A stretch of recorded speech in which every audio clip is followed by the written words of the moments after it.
1949年，一场决定中国命运的渡江战役悄然拉开了序幕。在这个历史性的时刻，32位战地摄影师一路长途跋涉，真实记录了解放军从驻扎备战到追击作战的全部过程。他们甚至不惜冒着炮火在长江两岸往返多次，只为了捕捉到那些惊心动魄的交战镜头。后来，这珍贵的历史影像经过精心的剪辑后，被制作成了纪录片《百万雄师下江南》。如今，我们借助最新的 AI 技术，对该片进行了4K 60帧的彩色修复，使那些暗淡的影像变得更加生动。它就犹如一幅被唤醒的历史画卷，瞬间将我们带回到了那个硝烟弥漫的战争年代，带回到了那个腥风血雨的华东战场。在1949年之初，国民党经过辽沈、淮海、平津3大战役后，主力部队也伤亡殆尽，大势已去。但蒋介石仍把最后的一丝希望寄托在了长江上。因为历史上的3国南北朝都是被这道难以逾越的天险所阻，不得不和其他势力划江而治。所以蒋介石也希望历史能再一次上演，好让他守住这半壁江山。其实历经北伐战争、抗日战争的他早已不出任何对手，此时唯一能让他惧怕的只有2个字：人心。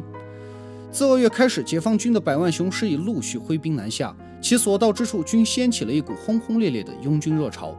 老百姓们纷纷站在两侧欢送，主动地为解放军当向导传递情报。前来送物资的人更是络绎不绝，一眼望不到边。许多人宁可饿着肚子要拿出家里的粮食，甚至拆掉自己的房子给解放军送柴火。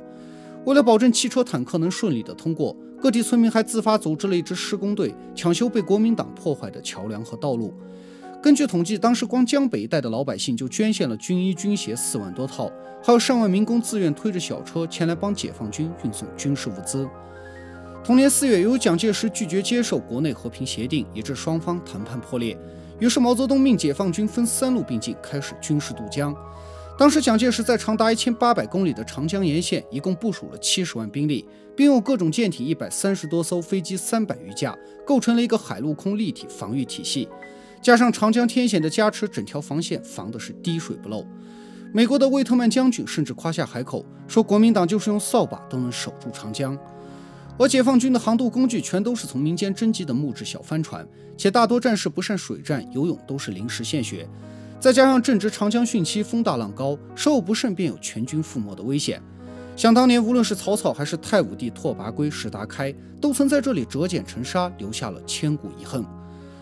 4月20号，解放军的上千尊大炮先朝对岸发起了猛烈的轰击，压制住了对方的炮兵火力，为战士们创造了有利的渡江条件。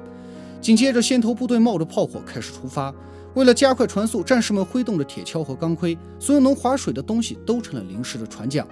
尽管不断有船只遭到攻击和倾覆，但他们还是用鲜血和生命在长江上铸就了一条英勇无畏的航道。1个小时后，第1支先头部队成功登陆南岸，并迅速突破了敌军的滩头阵地。接着，各路大军携带着重武器开始过江，紧跟在后面的是源源不断的民工队、担架队，他们专门负责运送食粮弹药、转移伤员，为战争胜利尽着最大的努力。而蒋介石虽然在武器装备上有很大的优势，但他处处设防，以致处处薄弱，处处失守。加之将士们经过3大战役的惨败，士气极其低落，表面看似强大，实则上已成了强弩之末。因此，解放军的大军过了江后是一路横扫，最后仅仅用了3天的时间，便击溃了这条固若金汤的长江防线。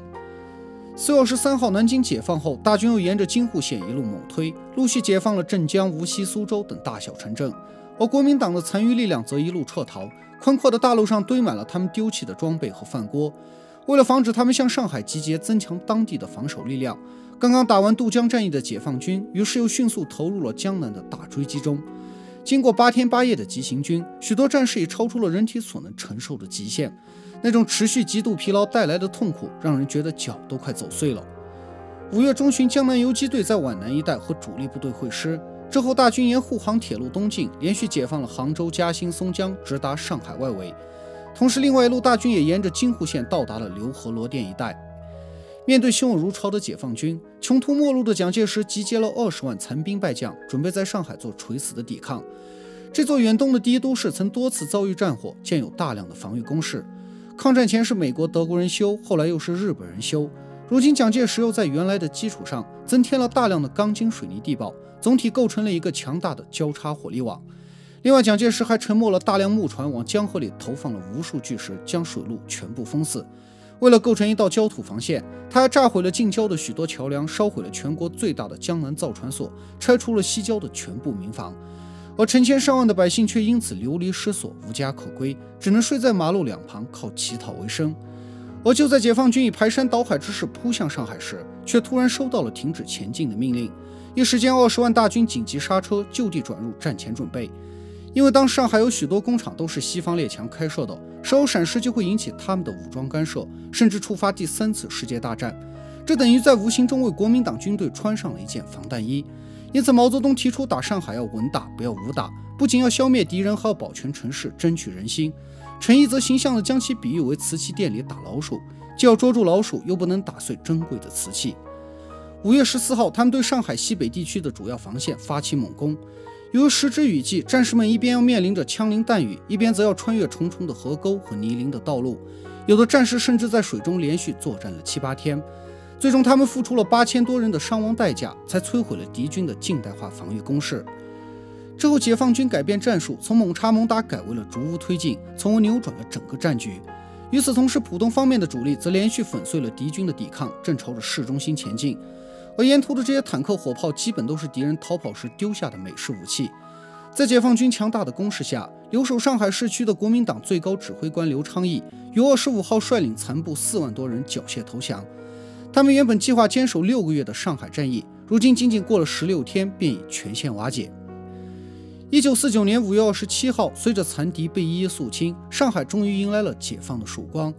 当老百姓打开家门时，竟然惊奇地发现湿滑冰冷的马路上睡满了解放军战士。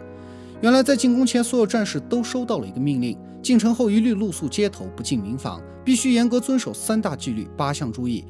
而此时的蒋介石早已逃之夭夭，留下了一片狼藉。为了尽快恢复这座工业城市的运转，解放军带着老百姓一起抢修被破坏的电厂、船厂、桥梁、道路，并打捞起了沉没的渔船。在大家的共同努力下，上海如同新中国一样，正慢慢地从废墟中崛起，就像那凤凰涅槃，经过重重苦难的洗礼后，终于迎来了重生。